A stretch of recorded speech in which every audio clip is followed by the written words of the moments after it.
අනුද කනුද දන්න ඒ දායකත්වය නම් මගේ බුදු අම්මේ කොල්ල ටික ඔක්කොම ත්‍රිපහක් එක්ක එකතුලා ඉන්න ඕගොල්ලෝ හැමෝම අලුත් දවසක අලුත් භාගයට අපි ආයුබෝවන් කියලා පිළිගන්නවා.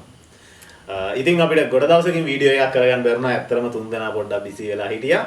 ගොඩ දවසකින් අපි ඔයගොල්ලන්ට වෙනස්ම විදිහේ අලුත් වීඩියෝ එකක් අරගෙන එන්නයි කියලා හැදුවේ. අපි ෆිල්ම් රිවිව් තමයි කළේ. අද පොඩ්ඩක් වෙනස් කරලා කරනවා සිනමාවට ගියා. මේ සිනමාවට ගිහිල්ලා තියෙනවා. සිංහල හෙළ සිංහල සිනමාවට ඇවිල්ලා තියෙනවා. හෙළ සිංහල සිනමාවත් එක මේ ඇත්ත කතා පුතාන්තයක් නේ. ඒ ඇත්ත කතා මේ දවස්වල පොඩ්ඩක් වයිරල් දුවන අපි ෆිල්ම් අපි රිවිව් එකට ගෙනාව මේ දවස්වල දුවන ෆාදර් ෆිල්ම් 2026 රිලීස් වෙච්ච ෆිල්ම් එක. කවුද ඩිරෙක්ටර් නිසා? ඩිරෙක්ටර් අපේ චමින්ද ජයසිංහ. එතකොට අපේ ඒකේ ප්‍රධාන රංගනය දාගන්නේ පූජන තන්න දිනිකාන්ත. හොඳයි. ඒකේ මතය තියෙනවා. මේකේ අර ඒ ෆිල්ම් එකේ එයාගේ ෆස්ට් මේන් කැරක්ටර් එක. ඒ වුණාට මම දැකපු දෙයක් තමයි මේ ෆිල්ම් එකේ අර දැන් අපි අනිත් ෆිල්ම් වල දාගෙන සමහර අපිට කියන්න තියෙනවානේ අපාර නළුව හරිනේ ඒ කියන්නේ රංගපෑවා හරිනේ කියලා. හැබැයි මේකේ අර පටන් ගත්ත තැන ඉඳන් ඉවර වෙන තැනට එනකම්ම මං හිතන්නේ අර පොඩි මල්ලි ලොකු මල්ලි ඉඳලා සුපිරිම දෙනවා නේ. චූටිම තැන ඉඳන් හොඳම නළුව ටික තමයි දාලා දෙන්නේ. ඔව් ඒකේ පොඩි මල්ලි චූටි මල්ලිත් ඉන්නවා නේ. අපේ කවුද ජැක්සන් ඇන්ඩි නිල්ටන් නම් එයාත් මේන් කැරක්ටර් ඒ කියන්නේ අර ඔයා හිතනවා පොඩි ෆිල්ම් එකේම පොඩි ෂොට් එකක් තියෙන්නේ. ඒකටත් සුපිරිම නළුව තමයි ඒ කියන්නේ ඒ පොයින්ට් එකක්. ඒ ඩිරෙක්ටර්ගේ පොයින්ට් එක කියන්නේ මචං මේ මොකද දන්නවද? ඒ කියන්නේ එක එක නළුවන්ට ආසයි ඉන්නවනේ. ඔව් ඒක තමයි. ඒතකොට අර හැමෝම ප්‍රොෆෙෂනල් අය ගත්තට පස්සේ ෆෑන් බේස් එක වැඩි. මම මේකේ තව දැකපු දෙයක් තියෙනවා මේ ෆිල්ම් එකේ ඒක හොඳ ඇට්‍රැක්ෂන් එකක්. හරිද? දැන් අපේ කවුද චාමරయ్య කියන්නේ මිනිස්සුන්ගේ අර මාරම ප්‍රේක්ෂකයෝ ඉන්නකොට අන්න එයාගේ සින්දුවක් දානවා කියන්නේ දැන් සමහර කොල්ලෝ බලන්න යන්නේ නැහැ ෆිල්ම්. චාමරගේ සින්දුවක් අම්මට චාමර ෆෑන් බේස් එක හැමෝගෙම ෆෑන් බේස් එක ඒ ෆිල්ම් එක ඇතුළට අරගෙන තියෙනවා. TikTok වල මාර වයිරල්. TikTok එකේ වයිරල් වෙනවා. අපි 90ක්වත් තියෙනවානේ. 90 අනුද කනුද දන්න ඒ දායකත්වය නම් මගේ බුදු අම්මේ කොල්ල ටික ඔක්කොම එකපාර ඇදලා ගන්න. ඒ කියන්නේ ඩිරෙක්ටර් මචං හිතලා තියෙන මේ ෆිල්ම් එකේ අර මාර විදිහට හිතලා කැරක්ටර්ස් ගැන ඒගොල්ලම කැරක්ටර්ස් අරන් තියෙන්නේ මට හිතෙන්නේ ඔඩියන්ස් ටාගට් කරලා මම දැක්කම යාර ෆයිටින් සීන් උත් මම හිතේ ෆයිටින් සීන් උත් ඇදීනේ මේ ඒවා බුෂා නෑ දැන් අර බුෂා ඔයාල සිංහල ෆිල්ම් වල අර සාමාන්‍යයෙන් තියෙන ඩුස් බුස් ගාන ඒක නෑ. ඇත්තටම අර සුපිරියටම අරගෙන තියෙනවා මේ ෆිල්ම් එකේ ෆයිට් එක. මට නම් 100ට 90ක් 95ක් විතර මේකට දෙන්න පුළුවන් ඒ රේටින් අපේ රේටින් එක තියෙනවා. අපේ රේටින් දෙන්න පුළුවන්. මගේ මතය මේ මම ෆිල්ම් එක බලන එක මට දැනෙච්ච දෙයක් වෙන්නේ නැති. ෆිල්ම් එකේ පණිවිඩයක් නෑ කියලා මට හිතෙනවා. මට හිතෙනවා මනුස්සයෙක් දැන් මම නෑ දැන් මේක ඉන්වෙ සීන් නැතින ඔය 80 90 දශකයේ මචං වෙච්චෝක ඇත්ත සිද්ධියක්. ඩෙස්මන් කෙනෙක්ගේ ඔස්මන් මේ කතාව යන්නේ ඩෙස්මන් ඔස්මන් තමයි ඇත්තම චරිතයක්. එයාගේ අර ප්‍රචණ්ඩකාරී කෙනෙක් තරුණ එක්කෙනෙක් ඒ ඔස්මන් කියන්නේ අර ඒ ෆිල්ම් එකේ අන්තිමට ඉතුරු වෙනවනේ කිහිප දෙනෙක්. ඒ කිහිප දෙනාම තාමත් දැනට ජීවතුන් අතර ඉන්නවා. අපි හැමෝගේ තව එකක් නැති වෙලා තියෙනවා. මම දැක්කේ දැන් අපේ සිංගල් ෆිල්ම් වල නෝඩ් ඒව ගහන්නේම නැහැ. ඔව් මේකේ එයා අපිට try කරලා තියෙනවා නෝඩ් වලට යන්න. ඒකේ මන්නම් හිතුවේ ඇත්තටම 70 80 දශකයේ අර රෙදි වල ප්‍රශ්නයක් තියෙනවානේ. ඒක ඇත්ත සිද්ධිය. ඒ කියන්නේ ඒ කාලෙත් එක්ක ඒක වෙලා තියෙනවා. අර මිනිගවුම සීන් එක ඒක ඒ ටික හරියට මෙයා දීලා දිනවා. කොල්ලොන්ගේ කලිසමේ ඉඳලා මේක දීලා තිබ්බා. හරියටම දීලා තිබ්බා. අම්මා අනුගේ බැලුවම ඇත්තට මිනිගවුමක් කියලා හිතනවා. ඒක මිනිගවුම අම්මා තමයි. අර ඇත්තට රෙදි නෑ. ඒක රෙදි තිබිලා යන් කලිසම් මං එන්නම් ඒ ෆැෂන් මේ ඔක්කොම ටික දීලා තියෙනවා. මගේ අදහස අර කවුද මේ පූජන අයියා සුපිරිම කැරක්ටර් මේ ඩෙස්මන් කියන චරිතය කියන්නේ යාගේ ෆිල්ම් එකේ චරිතය ඩෙස්මන්. ඒකට පණ පොවලා තියනවා අය. කියන්නේ මේකේ ඉන්න කතා බලන්න තාසේ ආ ඉන්න. මේකේ නළුවෝ ෆිල්ම් එකට කියන්නේ නළුවෝ A to Z ගමුකෝ. A A to Z වෙනකම් හැම නළුවම උපරිමම සාධාරණයක් කරලා දෙනවා. කියන්නේ ඒගොල්ලෝ ෆිල්ම් එකේ ජීවත් වෙලා තියෙනවා. ඇත්තම කිව්වොත් ජීවත් වෙලා තියෙනවා. හොඳම ඒක පැත්තෙන් බලුවම මම නම් ඒ පැත්ත 100ට 90ක් 90 මට අර අවුල මට ඒකේ දැනුන්නේ නැහැ. කියන්නේ මට දැනෙච්ච එක මට දැනුන්නේ නැහැ. ඒකෙන් මට පණිවිඩයක් ආවා කියලා අර ප්‍රේක්ෂකයන් පණිවිඩය. ඒ කියන්නේ ෆිල්ම් එකේ අර්ථය පණිවිඩයක් දෙන එක නෙමෙයි වෙන්නේ. කතාව එළියට දාන එක වෙන්නේ නැති. අර මම දැකලා තියෙන ගොඩාක් ෆිල්ම් වල මොකක් හරි පණිවිඩයක් දෙනවනේ. ඒක සමහරට මේ 89 දශකයේ වෙච්ච දේ අපිට ෆීල් කරන්න මේ වගේ. හැබැයි අපිට මෙහෙමත් කියන්න පුළුවන් දැන්. ඒක ඇත්තටම එහෙම දෙයක් තියෙනවා නම් කියන්නේ පණිවිඩයක් දෙනවා නම් ඕගොල්ලන්ට පුළුවන් අපි කියන්නේ එක වෙන්න. අනිවාර්යෙන් දැන් අපි බලන්න ගිහිල්ලා අපි දැන් වැරදියක් කියනවා අපේ මේ යට කමෙන්ට් සෙක්ෂන් එකට දාන්න අනිවාර්යයෙන්ම. කියන්නේ ඕගොල්ලන්ට අදහස කියන්නේ. ඒකේ මේ ෆිල්ම් එකේ මේ අදහස තමයි දීලා තියෙන්නේ. අපිට අදහසක් නැහැ. අදහසක් දැනුන්නේ නැහැ. හැබැයි මෙහෙම එකක් තිබ්බා. අර අසාධාරණ වෙනුවෙන් නැකිට්ටාරය. දැන් ඔය අවුලදී මොකද දන්නවද? අපේ යන් ජෙනරේෂන් එකේ ඉන්නවොත් එකපාරට මොකක් කරනවද වයලන්ස්. අන්න ඒක ගන්න ප්‍රචණ්ඩ ගාලා. මම මෙහෙම එකක් දැක්කා. ඔය ඔස්මන් නේද? ඔස්මන්ද ඩිස්මන්ද කියන්නේ තමයි. එයා අර බෝලේ උතන බෝලේක ප්‍රශ්නයක් නෝනේ. බෝලේ වෙලාවට ගැරු. දැන් ඒ වෙලාවේ ඔයා නිකන් හිතනවා අනේ හරියයි සෝරි. අපේ කට්ටිය ගදින. එයා එතකොට එතනදී පොඩි එයා ප්‍රචණ්ඩත්වය එයාගේ පෙන්නවා කියලා මම දැන් හිතුවා මට. එතනදී එයා කාම් වුණා නම් හරියයි සෝරි අපේ කොල්ලන් යතින් වැරද්දක් වුණා.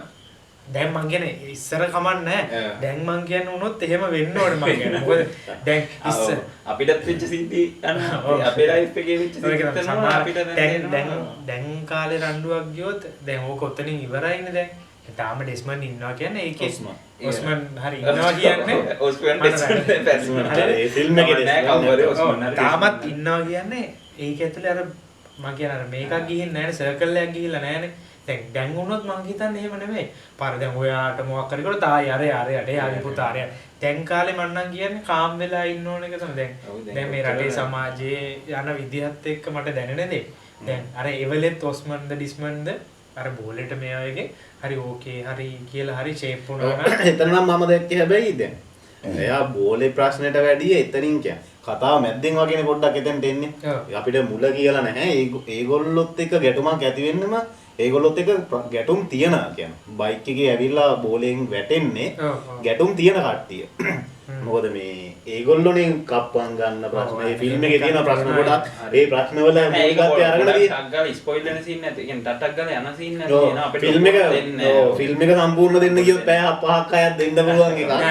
ඒක ඔස්මන් අර අපිට තේරිච්ච ඔස්මන් අර මොකද්ද? එයාගේ ලයිෆ් එයා ජීවිත කතාව තමයි මම හිතන්නේ අර එයා අර මේ අසාධාරණ වෙනුවෙන් ඒ කාලේ තිබ්බ ප්‍රචණ්ඩකාරී මේ තත්ත්වයේ ෆිල්ම් එක ඇතුලේ තිබ්බා. මම මිනිස්සෙක්ගේ ඇතුලේම ප්‍රචණ්ඩකාරී තත්ත්වය. ඔය මේ ඔය JVP කාලෙද මම 89 ගෙන් JVP කාලෙද? ඔව් ඒ ප්‍රශ්න ඒ ඒකේ තියෙන අර කොච්චර එකක් තියෙනවා. ඒ ඒ කාලේ තිබ්බ වවුල් ගැලේ සීන් එක අපි හිටියත් සමහරට අපිට තියෙන ප්‍රෙෂර් එකත් එක්ක අපිත් ඔය වගේ වෙන්න තිබ්බා. ඒක කියන්න බෑ. ඒක ඒ කාලෙට ඒ ප්‍රචණ්ඩකාරී තත්ත්වය කරගෙනවා. ඉතින් ඒ කතාවේට එයා දුන්න මර්ඩර් එක බලද්දී එයා දැන් උසාවි සීන් එක. ඔව් උසාවි ලස්සන ෂොට් එකක් තියෙනවා. ඉතින් ඒකේ ඒ කියන්නේ පළවෙනි මේ වෙඩිලා තියෙන්නේ උසාවිය ඇතුලේ යන්නේ. ලංකාව ඇතුලේ උසාවියක් ඇතුලේ වෙඩි. උසාවිය කියන්නේ මේ උසාවි මැදිරියෙන් පිටත තමයි ඇත්තටම වෙලා තියෙන්නේ ෆිල්ම් එකේ තියෙන වෙනස් විදියකට පොඩි. කියන්නේ දෙකම එක ළඟ යන සීන් සිද්ධියක් තියෙනවා. ඒ කියන්නේ ෆිල්ම් එකේ තියෙන තැනටම කියලා තියෙන සීන්. ෆිල්ම් එකේ තියෙන තැනම නෙමෙයි ඇත්තටම වෙඩි තියන්නේ. ඇත්තටම වෙඩි තියන්නේ උසාවිය භූමිය තමයි. උසාවි බීමේ වුණාට උසාවිය අර නඩුව අහන තැනින් එළියේ. ඒකේ සෙකන්ඩ් වර්ෂන් එක තමයි මේ ළඟදී අරන් තියෙන්නේ. ඔව්. ඒ වගේ කතාවක් කෙසෙල් බද්දර මෑත කාලේ නම් කියන්නේ දෙයක් නේ. නම් කියන්නත් බෑ අපිට. සල්ගේ මොකද්ද දැන් මේ අදහස මේ ෆිල්ම් එක ගැන නිකන් කිව්වොත් එහෙම අපිට කොහොමද ඔයාලට දැනෙච්ච විදිහ මේ ෆිල්ම් එක? මට දැන් මුලින් බලන්න ගියාම මට මාර මොරල්ලයක් ආවා. හරිද මුල් ටිකේ බලද්දි. කියන්නේ දැන් මට මාවනියයි බෙදින් වෙන. කියන්නේ මා නෑ ඒක සමහරවිට වෙදෙන්දවාදී වෙච්චට සෑහෙන මේ අර මිතුරුකම කියන එක පෙන්නුම් කරා. කියන්නේ සෙට් එකක් ඉන්න. තනි කරේ නෑ. යාළුවෝ ටික තනි කරේ නෑ. අද කාලේ යාළුවෝ වාහනයක් ඇක්සිඩන්ට් වුණා දුවලා යනවා. දුවලා යනවා. දැන් වැන්නොත් අපි හිතුවයි.